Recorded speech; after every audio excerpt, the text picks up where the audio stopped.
When people think about Adolf Hitler's inner circle, they usually remember names like Himmler, Goebbels, or Goering. They imagine generals, powerful politicians, and military commanders standing around the most feared dictator in Europe.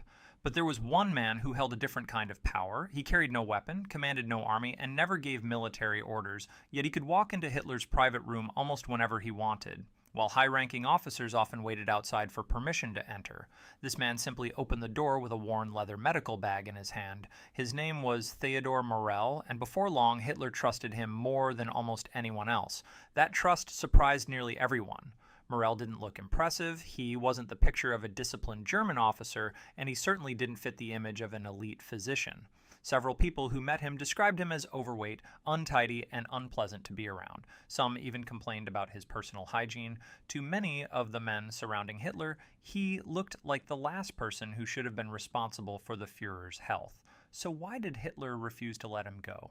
To answer that question, we have to go back to the mid-1930s, long before Germany reached the height of its power. By then, Hitler was already struggling with a problem that almost never appeared in propaganda photographs. Behind the carefully staged public image, he often suffered from severe stomach pain, bloating, cramps, and chronic digestive discomfort. These attacks could leave him exhausted, frustrated, and unable to concentrate for long periods.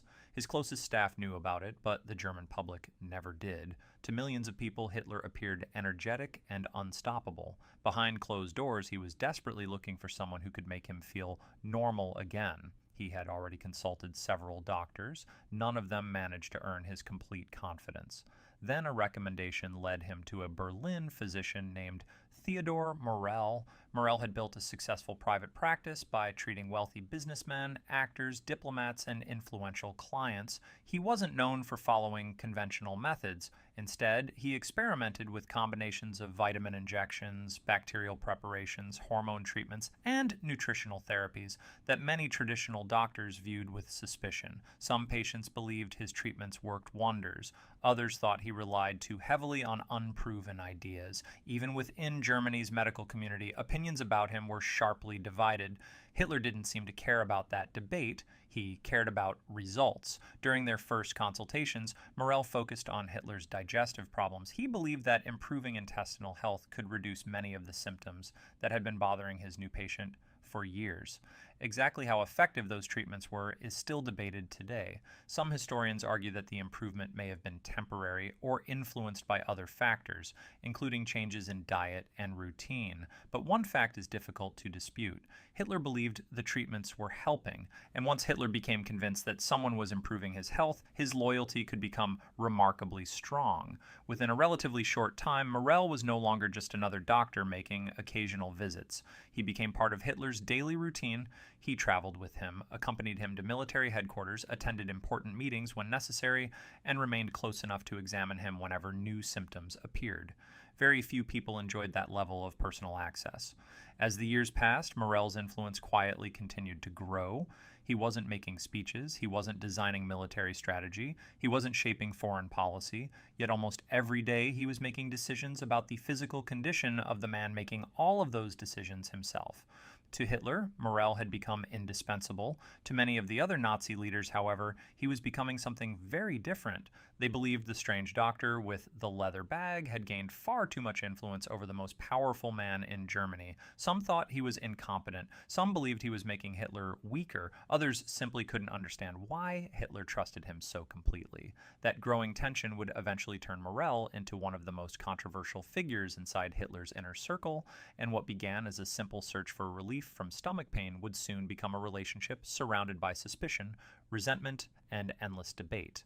In the next part of the story, we'll look at the treatments that made Morell famous, the medicines he carried everywhere he went, and why some of the most powerful men in Nazi Germany became convinced that Hitler's personal doctor was doing more harm than good.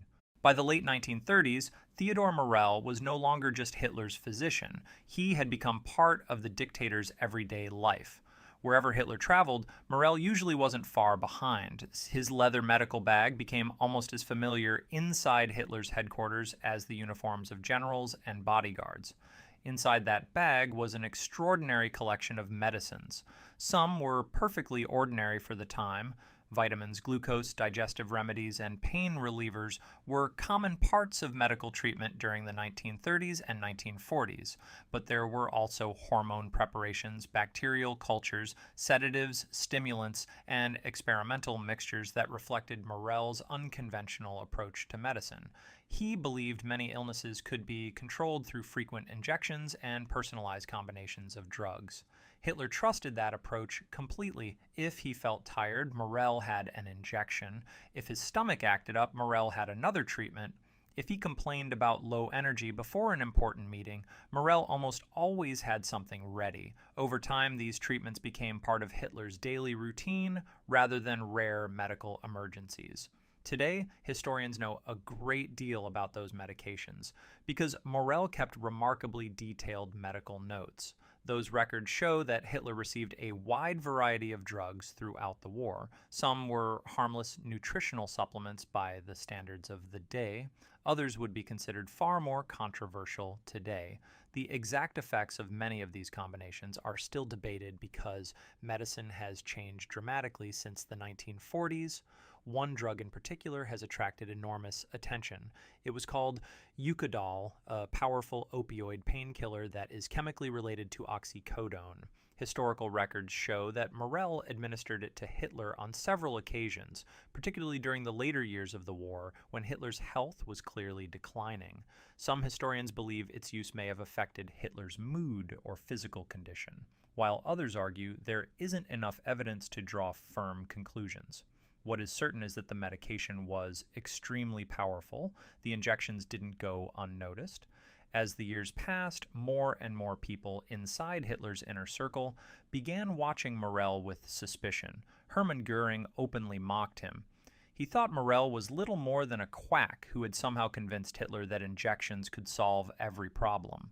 Albert Speer later wrote that many people around Hitler were deeply uncomfortable with Morell's growing influence. They couldn't understand why Hitler ignored criticism and continued relying on him almost every single day.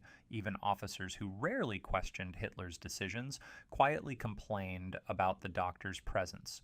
The problem wasn't simply the medicine, it was access. Very few people could interrupt Hitler whenever they wanted. Morell could. Very few people were alone with Hitler on an almost daily basis. Morell was. In a dictatorship built on power and influence, that kind of access made people nervous.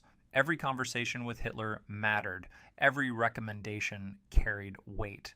Every private moment created opportunities that almost nobody else had. Whether Morell ever tried to influence political decisions remains unsupported by historical evidence. His role was medical, not political. But because he spent so much time with Hitler, rumors spread quickly throughout Nazi headquarters. Some believed he had become indispensable. Others whispered that Hitler had become psychologically dependent on his doctor. As Germany's military situation continued to worsen, Hitler's health also appeared to decline. He looked older, he seemed more exhausted. Witnesses described increasing tremors in his left hand, slower movements, and periods of visible fatigue. Historians still debate exactly what illnesses he suffered from during those final years, but there is little doubt that both physical and psychological stress were taking a heavy toll. For Morell, that meant even more treatments, even more injections, even more pressure. Every time Hitler felt weak, all eyes turned toward the doctor, carrying the leather medical bag. What nobody realized was that the final stage of their relationship was approaching rapidly. Within a few years, the Third Reich would be collapsing, Soviet forces would be closing in on Berlin, and the man Hitler trusted more than almost anyone else would soon discover that even absolute trust has its limits. By early 1945, the Third Reich was falling apart. All across Europe, German forces were retreating, Allied armies were advancing from the west, Soviet troops were closing in from the east, and Berlin was slowly becoming a city under siege. Inside the Führerbunker, deep beneath the streets of the German capital, Adolf Hitler spent his final weeks surrounded by a shrinking circle of loyal aides, secretaries, military officers, and one familiar doctor. Theodor Morell was still there. Hitler's physical condition had deteriorated noticeably. Witnesses described him as exhausted, pale, and increasingly unsteady. His left hand often trembled, his posture had changed, and even walking seemed more difficult than it had been only a few years earlier. Historians continued to debate the exact causes of these symptoms, pointing to possibilities such as Parkinson's disease, the effects of stress, age, or other medical conditions. There is no single explanation accepted by everyone. What is certain is that Morell continued treating him almost until the very end. His medical bag remained full of injections, tablets, and medications that had become part of Hitler's daily routine. By this point, many people inside the bunker had completely lost confidence in the doctor. Some believed the treatments were useless. Others thought they might even be making Hitler weaker. Whether those fears were justified is still debated, but the criticism surrounding Morell had become impossible to ignore. Then everything changed. On April 21st, 1945, with Soviet artillery already reaching Berlin, Hitler made a decision that surprised many people. He dismissed Theodor Morell. After years of almost complete trust, the doctor who had followed him through the war was suddenly told to leave the bunker. According to several historical accounts, Hitler thanked him for his service before ordering him to go. The exact reason remains uncertain. Some historians believe Hitler no longer trusted the treatments. Others argue that the military situation had become so hopeless that medical care simply no longer mattered. Whatever the reason, Morell packed his belongings, took his medical bag, and left Berlin. It was the last time he ever saw Adolf Hitler. Only days later, on April 30th, Hitler died inside the bunker as Soviet forces closed in on the city, bringing the Third Reich to its final collapse. Unlike many senior Nazi officials, Morell did not disappear into history. After Germany surrendered, he was captured by Allied forces and questioned about his years as Hitler's personal physician. Investigators were especially interested in his detailed medical records, hoping they would reveal the true condition of Hitler's health during the war. Those records became some of the most important documents historians have when studying Hitler's final years. They listed medications, injections, treatments, and appointments in remarkable detail, offering an unusually close look at the daily life of one of history's most infamous leaders. Even today, researchers continue to examine those notes, trying to understand how illness, stress, and medical treatment may have affected Hitler's physical condition. Yet despite decades of research, many questions remain unanswered. Did Morell genuinely improve Hitler's health during the early years? Did some of his treatments become harmful over time? Could any doctor have changed the outcome of Hitler's declining condition during the final years of the war? History has never produced clear answers. Theodor Morell died in 1948, only 3 years after the end of World War II. He never stood trial for war crimes, and he spent his final years insisting that he had simply done what every doctor is trained to do: treat his patient as best he could.